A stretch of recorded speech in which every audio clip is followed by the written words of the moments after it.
Welcome! If you've ever felt like fees are quietly eating your investment returns, you're not imagining it. Today, we'll show you how to move your investments without losing a dime in unnecessary costs. We'll focus on a safe, fast, and tax-aware method called an in-kind ACATS transfer, and we'll also cover when liquidation might make sense. To keep this practical, we'll walk step by step through initiating a transfer, troubleshooting scary-looking transfer limits, and minimizing taxes and delays. Along the way, we'll use diagrams, examples, and short quizzes to help lock in the key ideas. Now, let's start by laying out the agenda so you know exactly what you'll learn and how each piece fits together. Here's our roadmap. First, we'll expose how legacy fees undermine your returns. Next, we'll demystify restricted or negative transfer limits and explain why they usually aren't a loss of funds. Then, we'll introduce the ACATS in-kind method and explain why it's generally the safest, fastest way to transfer. After that, we'll compare in-kind ACATS transfers with liquidating and closing accounts, highlighting pros and cons. We'll then guide you through the exact steps to initiate a transfer with your new brokerage. We'll close with taxes, timing, and reimbursement tips, and check your understanding with quick quizzes. Before we go further, a quick disclaimer. This video is for educational purposes only and does not constitute financial, legal, or tax advice. Your circumstances are unique, and regulations, tax considerations, and fees vary widely by jurisdiction and broker. Always consult with a qualified professional to evaluate your personal situation before taking action. With that understood, let's move into the problem we're trying to solve. Many investors inherit accounts or start in a higher-cost brokerage and never revisit the setup. Over time, monthly account fees, advisory charges, inactivity fees, and wide spreads can materially drag on long-term performance. Compounded over years, these costs meaningfully reduce your ending balance. That's why moving to a low-cost brokerage can be a powerful step. However, attempting to transfer everything at once can surface confusing messages, like restricted or even negative transfer limits. Let's decode what those mean so you can move forward confidently. When you see restricted or negative transfer limits, don't panic. These messages usually reflect timing and mechanics rather than missing money. First, unsettled trades can temporarily show as negative or not available because the sale proceeds haven't officially settled. Second, some securities have transfer restrictions or require special handling. Third, margin loans or minimum balance requirements may hold back a portion of your assets to satisfy obligations. Fourth, pending dividends, interest, or corporate actions can delay the final residual amounts. The remedy is usually to wait for settlement, confirm eligibility, and proceed with an in-kind ACATS transfer. If anything is unclear, contact your new broker. They can help interpret statuses and advise next steps. Now that we've clarified limits, let's explore the ACATS method itself. An ACATS transfer, done in kind, is typically the safest, fastest way to move your investments. You initiate the process at your new, low-cost brokerage, not at the old one. Selecting in-kind means your shares and other positions move as they are, avoiding unnecessary selling and reducing the risk of taxable events. The ACATS system coordinates the handoff securely between firms. Many discount brokers will even reimburse transfer-out fees that the legacy broker charges. In contrast, liquidating yourself is slower, can trigger capital gains taxes, may incur trading and closure fees, and can leave you out of the market during the process. Next, let's visualize the handshake among you, your new broker, ACS, and the old brokerage. This sequence diagram illustrates the order of operations. First, you submit the transfer request at the new brokerage. Second, the new brokerage validates your account details and the list of positions, then sends the request through ACS. Third, ACS routes the request to the old brokerage. Fourth, the old brokerage verifies eligibility, earmarks positions, and may assess a transfer-out fee. Fifth, eligible positions are delivered in kind to your new brokerage. Finally, your new broker posts the assets to your account, may reimburse the transfer fee, and you confirm the received holdings. Potential delays can occur due to unsettled trades or restricted securities, which the diagram notes. With the flow clear, let's compare in-kind transfers to liquidation.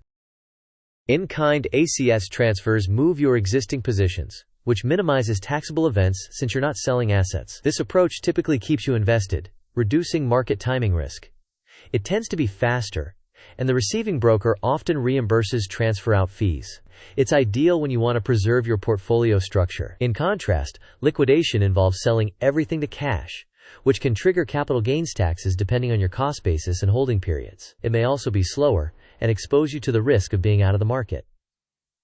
Trading commissions or account closure fees may apply. Liquidation is mainly appropriate if your explicit goal is to move cash, for example, into a high-yield savings account. Now let's walk through the exact steps to initiate an ACATS transfer correctly. Here's the step-by-step process.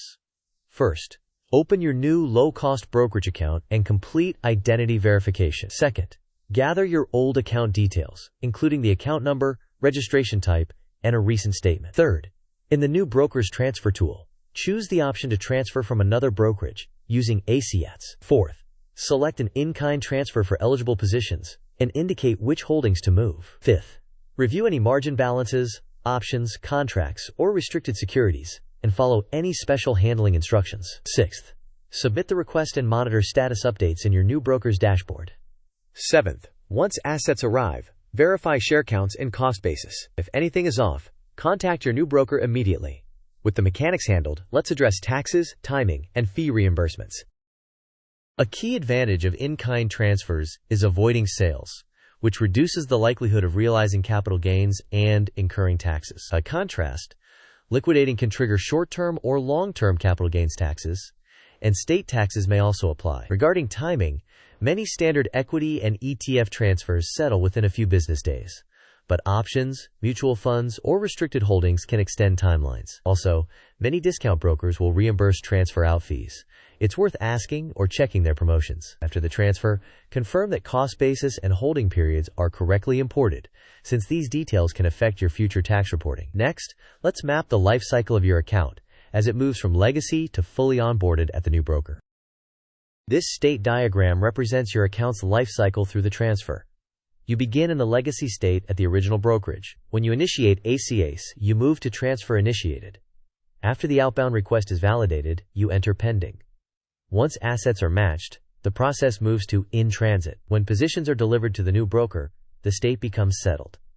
Finally, you enter review to confirm share counts and cost basis. Potential detours can occur due to unsettled trades or restricted positions, which may extend pending or delay the move to in transit. Understanding these states helps set realistic expectations. Now, let's test your knowledge with a quick quiz. Question: when is liquidation generally appropriate instead of an in-kind ACATS transfer? Options are: A, when you want to preserve your positions while moving to a low-cost broker. B, when your goal is to move cash to a high-yield savings account. C, when you want to avoid taxes at all costs. D, when your old broker offers free trades. You may pause the video now to think about the answer. We will discuss the answer in the next section of the video. The correct answer is B. Liquidation is primarily appropriate when your immediate goal is to move cash, for example to fund a high-yield savings account. If you want to preserve your positions and minimize potential taxes from selling, an in-kind ACATS transfer is generally the better route. Question: who should initiate the ACATS transfer for the smoothest experience? Options are: A, your old brokerage. B, you, by selling everything first. C, your new low-cost brokerage. D, the IRS. You may pause the video now to think about the answer. We will discuss the answer in the next section of the video. The correct answer is C. You should initiate the ACATS transfer through your new low-cost brokerage. They handle the necessary paperwork, coordinate with ACATS, communicate with your old brokerage, and may reimburse transfer out fees. This approach is more efficient and reduces the chance of errors. Here are the key points. Move to low-cost brokers to reduce fee drag. Restricted or negative transfer limits are typically temporary and do not indicate lost funds. In-kind ACATS transfers are usually the safest, fastest, and most tax-aware way to move assets. Only liquidate if your goal is explicitly to move cash, such as funding a high-yield savings account. Finally, initiate the transfer at your new brokerage and confirm cost basis after the assets arrive. Here's a quick reference checklist to keep handy. Start at your new broker's transfer tool and select ACATS.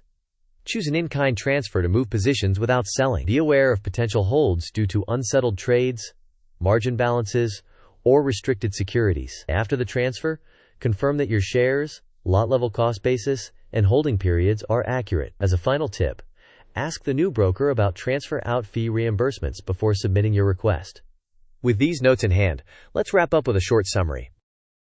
To conclude, identify where fees are dragging your returns and choose a low-cost destination. Use an in-kind ACATS transfer to move assets safely and efficiently. Avoid liquidation unless your goal is strictly to move cash. Let your new broker handle the process, and be sure to ask about fee reimbursements. Finally, verify cost basis after the transfer to ensure accurate records. Now, one last thing before you go. Thanks for watching. If this helped you avoid fees and move your investments more efficiently, please like the video, share it with a friend who's stuck in a high-cost account, and subscribe for more practical guidance. We'd love to hear your experience. Tell us in the comments how your transfer went and what you learned.